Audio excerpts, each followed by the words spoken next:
Comment l'islam a commencé en moins de 10 minutes? Bien, commençons.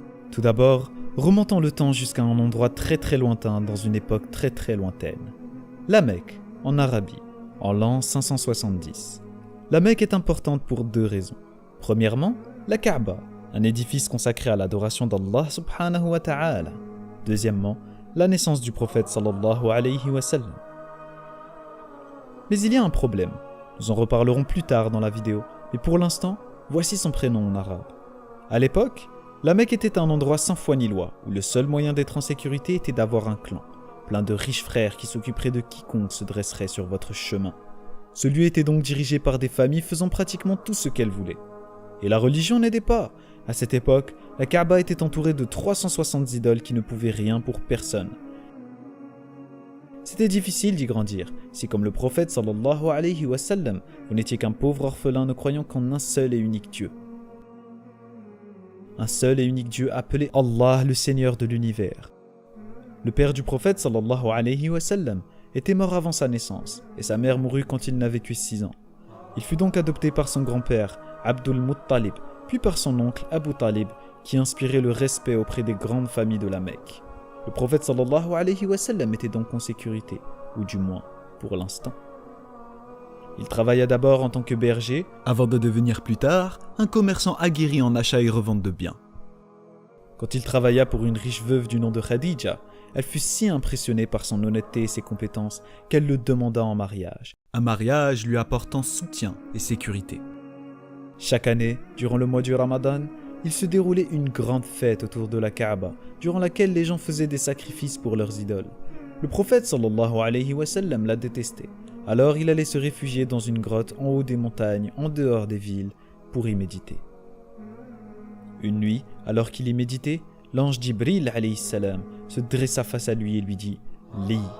Mais le prophète sallallahu alayhi wa sallam ne savait pas lire. « Lis » répéta l'ange, mais il ne le pouvait pas. « Lis » répéta l'ange une troisième fois en le serrant si fort que le prophète sallallahu alayhi wa sallam finit par connaître les versets par cœur.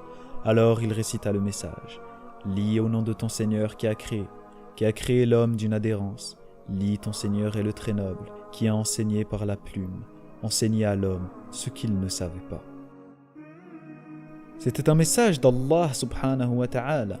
Dieu lui parlait exactement comme il parlait au prophète qui l'avait précédé, ce qui faisait de lui un prophète, alayhum salam ajma'in.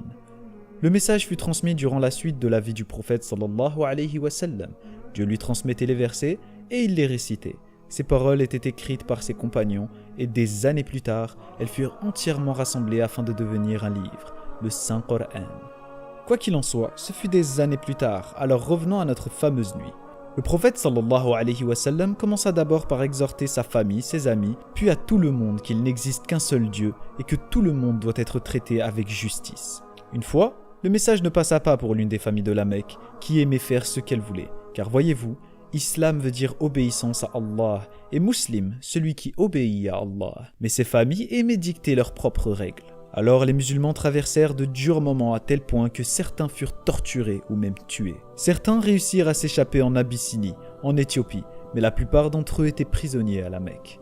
Le prophète sallallahu alayhi wa sallam lui dut faire face à la mort de sa femme, et un peu plus tard à celle de son oncle qui le protégeait. Ces événements fragilisèrent le prophète sallallahu alayhi wa sallam à la Mecque.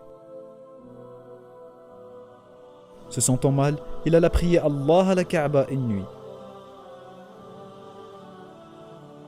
Puis l'ange Gabriel l'emmena à l'aide d'Al-Buraq, une monture, jusqu'à Jérusalem avant de rencontrer tous les prophètes dans les différents cieux, puis jusqu'au paradis où Allah lui révéla de prier 5 fois par jour, ainsi que d'endurer et de patienter face au décret de son Seigneur.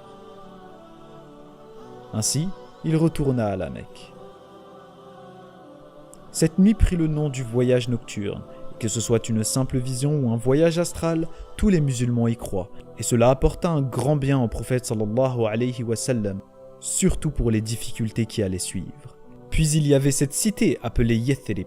Les gens avaient entendu parler du prophète sallallahu alayhi wa sallam et ils l'invitèrent à se joindre à eux, lui et ceux qui l'avaient suivi parmi ses fidèles. Les musulmans partirent donc de la Mecque et firent une dangereuse traversée dans le désert jusqu'à Yathrib. Le prophète sallallahu alayhi wa sallam resta avec quelques compagnons à la Mecque jusqu'à ce que chaque musulman soit sorti, puis ils planifièrent leur départ. Mais les riches familles de la Mecque ne voulaient pas qu'ils vivent. Pour le tuer, chaque famille envoya un assassin de sa tribu durant la nuit, mais il n'était déjà plus là quand ils entrèrent dans sa maison au petit matin. Des chasseurs de primes furent envoyés pour le traquer, mais le prophète sallallahu alayhi wa sallam et son meilleur ami Abu Bakr radiyallahu anhu s'en allèrent ensemble jusqu'à Yathrib, mais les traqueurs étaient prêts à tout pour la récompense. Plus tard, ils réussirent à entrer sains et saufs à Yathrib, qui fut renommé Médine pour cette occasion. Mais les problèmes du prophète sallallahu alayhi wa sallam n'étaient pas terminés. 3 grandes guerres éclatèrent entre les musulmans de Médine et les idolâtres de la Mecque.